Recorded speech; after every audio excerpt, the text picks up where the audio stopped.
देसी बद्री गाय का देसी गाय का घी है हमारे पहाड़ों का। ये लेमन ग्रास हम खुद उगाते हैं और ये लेमन ग्रास से भी हर्बल चाय बनती है। मंडवा यानी कि रागी और गुड़ के बिस्कुट है। नमस्कार, आप देख रहे हैं हिलमेल और इस वक्त मैं मौजूद हूँ कुनाव गांव में, जो कि ऋषिकेश से जो मेन शहर है वहां से करीब करीब 5 किलोमीटर पड़ता है और जो एम्स है, एम्स से करीब करीब 500 मीटर पड़ता है। सामने बिल्कुल बैराज और माँ गंगा जी हमारे साथ में बहती हुई। यहाँ से महज 10 कदम की दूरी पे कुनाव गांव की सीमा शुरू हो जाती है। और आज मैं यहाँ पे आया हूँ, अपने एक फौजी भाई हैं उनसे मिलने के लिए। उन्होंने यहाँ पे स्वरोजगार की शुरुआत की है, तो चलते हैं उनके यहाँ पे, उनके स्वरोजगार केंद्र में, और वो क्या क्या कर रहे हैं स्वरोजगार को लेके, उन्हीं से जानते हैं। अब चलते हैं, जो हमारे फौजी भाई साहब हैं उनका जो स्वरोजगार है जायजा लेते हैं। ये है उनका स्वरोजगार केंद्र, हरे भरे पेड़ और खेत। यहाँ पे सारी ऑर्गेनिक खेती होती है और सामने बिल्कुल कैफे है, कैमोमाइल कैफे। बाकी सारी जानकारी जो इसके ओनर हैं उन्हीं से लेते हैं। अभी इस वक्त हम धनकुर स्वरोजगार केंद्र में मौजूद हैं और मेरे साथ बैठे हैं वही फौजी भाई जिनका ये पूरा सेटअप बना रखा है। बहुत कुछ है यहाँ पे। सबसे पहले आपका बहुत बहुत स्वागत है भाई साहब।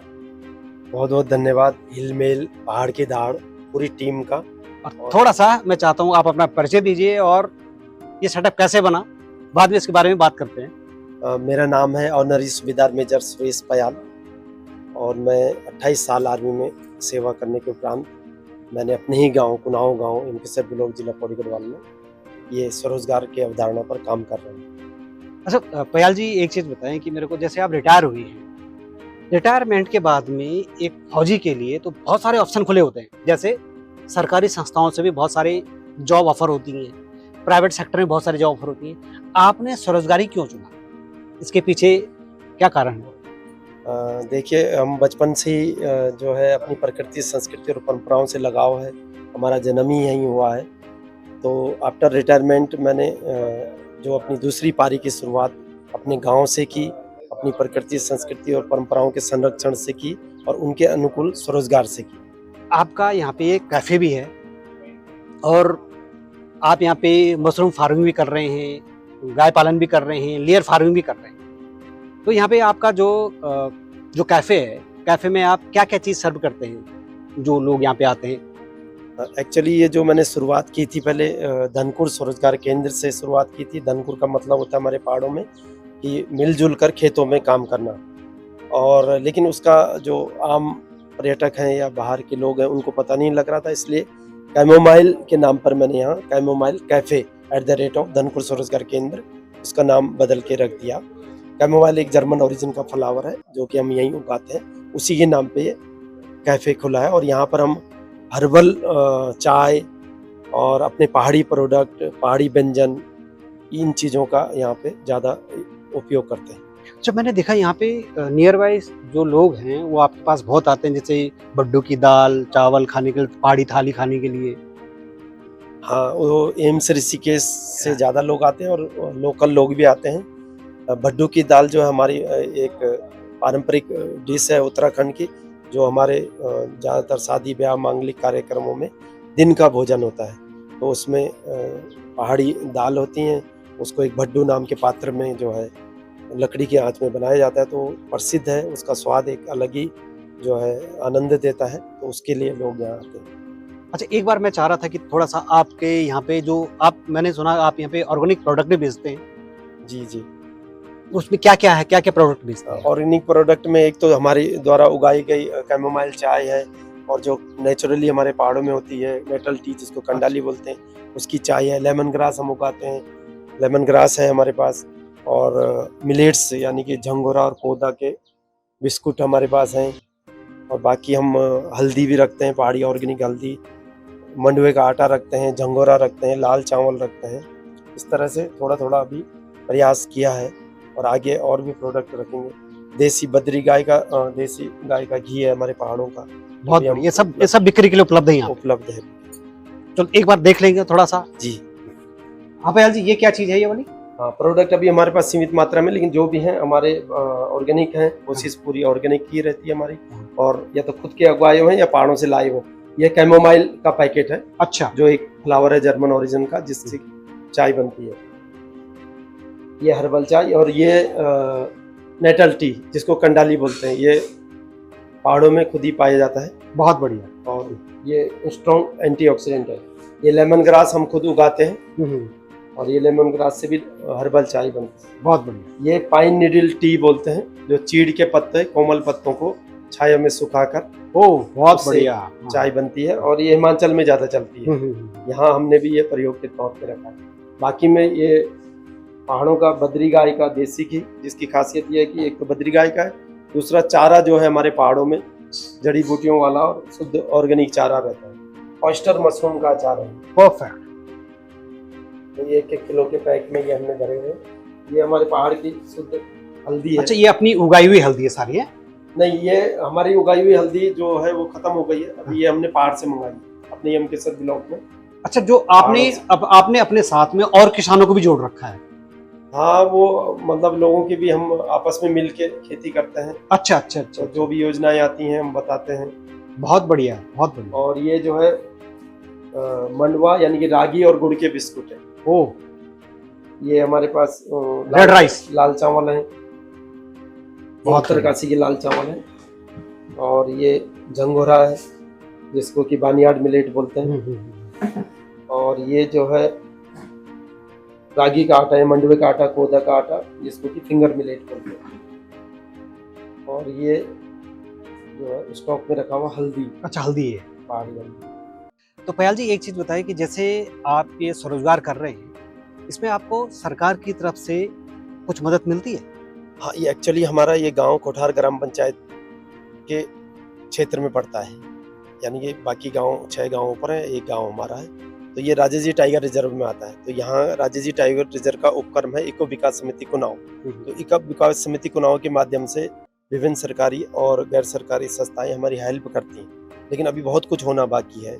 जैसे कि खुद जो है राजेश जी टाइगर रिजर्व हमें जो है मधुमक्खी के बॉक्स देता है, मधुमक्खी पालन में बढ़ावा देने के लिए। और इधर बागवानी विभाग हमें मशरूम सब्सिडी में मशरूम के बैग देता है। सगंध पादप केंद्र, सेंटर फॉर एरोमेटिक प्लांट्स से लगवी देहरादून वाले हैं, वो हमें हर साल कैमोमाइल, निःशुल्क कैमोमाइल की पौध देते हैं। अभी उन्होंने हमें 200 तेज पत्ते के पौधे दिए थे। पयाल जी, इसमें जैसे आप लोग हैं कि सरकार क्या क्या योजनाएं ला रही है, तो इसके बारे में जानकारी होना बहुत जरूरी है, तभी आप उसका लाभ उठा सकते हैं। जैसे आपको बहुत सारी पता है कि सघन पादप वाले ये दे रहे हैं और पॉली हाउस वाले ये दे रहे हैं, जैसे आपने चंदन के पौधे आपको देंगे। तो इसके लिए जो भी बंदा इसको कर रहा है, जो भी अपना स्वरोजगार कर रहा है, तो उसको इन चीजों के बारे में पता भी होना चाहिए कि सरकार की क्या क्या योजनाएं हैं। हाँ, इसमें जो भी सरकारी संस्थाएं हैं, सरकारी विभाग हैं, वो अपना प्रचार प्रसार करते हैं, लेकिन स्वयं जनता को या स्वरोजगार प्रेमी को उसमें जागरूक रहना पड़ेगा। पयाल जी, ये मेरा एक और सवाल था कि जो आपके प्रोडक्ट हैं, ये जो आपने ऑर्गेनिक प्रोडक्ट रखे हुए हैं यहाँ पे, इनको बेचने के लिए क्या सरकारी या कोई और जैसे सरकारी उपक्रम है, आपको ये कोई बेचने के लिए राइट प्लेटफॉर्म ये उपलब्ध कराते हैं, ये आप खुद ही बेचते हैं? राइट प्लेटफॉर्म तो अभी तक हमें कोई ऐसा मिला नहीं, लेकिन Rajesh ji tiger reserve Gauri range की तरफ से जो कि हमारी इको विकास समिति कैंटीन चलाती है, जो हमारा प्रसिद्ध पर्यटक स्थल है, 84 कुटिया बोलते हैं उसको, या बीटल आश्रम, वहाँ पर एक कैंटीन है। तो उसको हमारी इको विकास समिति कुनाव चलाती है। तो हम वहाँ पर कैमोमाइल जो है अपने पैकेट बना के रखते हैं। तो पयाल जी, मेरा एक सवाल था कि आजकल लोग सरकारी नौकरी के पीछे बहुत भाग रहे हैं और हर किसी को सरकारी नौकरी चाहिए जो कि पॉसिबल नहीं है। तो मैं ये चाह रहा हूँ कि आप लोगों को, जैसे आप खुद स्वरोजगार कर रहे हैं, जो युवा हैं, जो युवा स्वरोजगार के क्षेत्र में आना चाह रहे हैं, तो आप उनको क्या संदेश देना चाहते हैं कि क्या मोटिवेशन देना चाहते हैं उनको कि वो स्वरोजगार क्षेत्र में आए? देखिए, स्वरोजगार में बहुत संघर्ष है, धैर्य से काम लेना होता है। युवाओं के लिए तो यही संदेश है कि जो हमारा पहाड़ी परिवेश है, बचपन से ही हम किसी न किसी रूप में स्वरोजगार करते हैं, अपने माता पिता की हेल्प करते हैं। हमारा जो दिनचर्या है वो स्वरोजगार ही है एक प्रकार का। लेकिन क्योंकि अब दुनिया आगे बढ़ गई है, खेती बाड़ी पीछे छूट रही है, तो युवाओं को चाहिए कि सोशल मीडिया की सार्थकता का लाभ लेते हुए कैसे हम जो है उसको एक नए रूप को दें उस चीज़ को, स्वरोजगार को इनोवेटिव कर सकते इनोवेटिव उसमें काम कर सकें, अपने मम्मी पापा को कैसे सहयोग कर सकें और अपने समय का सदुपयोग कर सकें। और मतलब ये कि स्वरोजगार को आप एक छोटे स्केल से शुरू कर सकते हैं। हाँ, स्वरोजगार का इतना अच्छा मतलब प्लस पॉइंट यही है कि इसमें बहुत ज़्यादा पैसा तो नहीं है, लेकिन ये इसको आप एक छोटे स्तर पर शुरू कर सकते हैं और उसी स्तर पर जिस पर कि ऑलरेडी आप काम कर रहे हैं, अपनी दिनचर्या को आप जी रहे हैं, उसी को आप थोड़ा मॉडिफाइड करके प्रस्तुत कर सकते हैं। अच्छा, मुझे तो ये भी लगता है कि जैसे सपोज किसी की सरकारी नौकरी लग गई, तो नौकरी तो उस इंडिविजुअल की लगी। जी, जी, जी। अगर कोई बंदा स्वरोजगार करता है और उसमें अच्छी मेहनत करता है, तो ये जो उसका स्वरोजगार है, जो उसने ये वेंचर बनाया है, ये तो उसकी पीढ़ी दर पीढ़ी चलेंगी अगर कोई ढंग से संभाले तो। बिल्कुल सही बात बोल रहे हैं आप। और हमारे जो पहाड़ों में और पहाड़ी परिवेश में जो है स्वरोजगार पूरे परिवार के सदस्यों का सही सदुपयोग, इवन जो स्कूल जाने वाले बच्चे हैं वो भी अपने समय का सही सदुपयोग कर सकते हैं, क्योंकि वो खेती बाड़ी से ऑलरेडी जुड़े रहते हैं। तो ये एक अच्छा तरीका है कि परिवार के सदस्यों के समय का सही सदुपयोग भी हो जाता है और पहाड़ी परिवेश और ग्रामीण परिवेश में रहने का एक अच्छा एक फायदा हो जाता है। पूरा पहाड़ी स्टाइल में खाना तैयार होता है यहाँ पे। ये हमारे जोशी जी हैं, हमारे शेफ हैं यहाँ पे। ये गंगोली हाट के रहने वाले हैं हमारे शेफ। पहाड़ी खाने में, जो पहाड़ी खाना बनाने में इनको महारत हासिल है। ये लोग यहाँ पे मल्टी लेयर फार्मिंग करते हैं। बाकी एक बार पयाल जी से पूछता हूँ मैं। पयाल जी, जो आप मल्टी लेयर फार्मिंग करते हैं, ये क्या कॉन्सेप्ट है ये? मल्टी लेयर फार्मिंग, जिसको कि हिंदी में बहुस्तरीय खेती या खेत एक फसल अनेक बोलेंगे, वो है। और ये विश्व प्रकृति निधि, World Wide Fund for Nature, एक संस्था है जो कि वन विभाग यानी कि राजाजी टाइगर रिजर्व के उपक्रम हमारी इको विकास समिति कुनाव के साथ मिलकर हमारे कुनाव गांव वालों को निःशुल्क जो है इच्छुक किसानों को हल्दी की खेती करा रही है। अच्छा, इस बार क्या लगा रखा आपने? इसमें हल्दी लगा रखी है हमने, सुगंधा प्रजाति की एक हल्दी है, उसको लगा रखा। तो इसको लगाने का तरीका ये है कि बेड बनाने हैं 4-4 फुट के। अच्छा, ये आपने जो ये बेड बना रखे हैं? ये बेड बना रखे हैं, जिनको कि क्यारी बोल सकते हैं। जो बीच में ये जाने का बीच में रास्ता है। अच्छा। ये 1 से 1.5 फुट या 2 फुट का रास्ता और 4 फुट का बेड। अच्छा। और इस 4 फुट के बेड में 2-2 लेयर करके हल्दी लगाई जाती है। और इसमें तो जैसे आपने हल्दी लगाई है, इसमें कुछ और भी लगा सकते हैं, जैसे इधर हल्दी लगाए उधर अदरक भी लगा सकते हैं। हाँ, इसमें जो है मल्टी लेयर इसीलिए बोलते हैं। अच्छा पयाल जी, एक चीज बताएं कि स्वरोजगार में जो आप कर रहे हैं, अब इसमें आमदनी कितनी हो रही है, अगर आप बता सके तो? देखिए, जैसे कि मैंने पहले भी बोला सर कि स्वरोजगार एक संघर्ष का काम है। तो आमदनी में तो इसमें आप जितना गुड़ डालोगे उतना मीठा होगा, जैसे कि कहावत है, यानी कि जितनी मेहनत करोगे उतना जो है इसमें फायदा है। पयाल जी, हमसे बात करने के लिए, हिलमेल से बात करने के लिए आपका बहुत बहुत धन्यवाद। आपका बहुत बहुत धन्यवाद। स्वरोजगार की दिशा में गिलहरी प्रयास करने को बढ़ावा देने के लिए, हमारे कुनाव गांव में आने के लिए आपका बहुत बहुत आभार। स्वरोजगार की आज की कहानी आपको कैसे लगी, कमेंट बॉक्स में अपनी राय जरूर दें और उत्तराखंड की तमाम खबरों और जानकारियों के लिए देखते रहिए हिलमेल। कैमरा पर्सन सुरेश के साथ मैं विनोद प्रताप सिंह नेगी।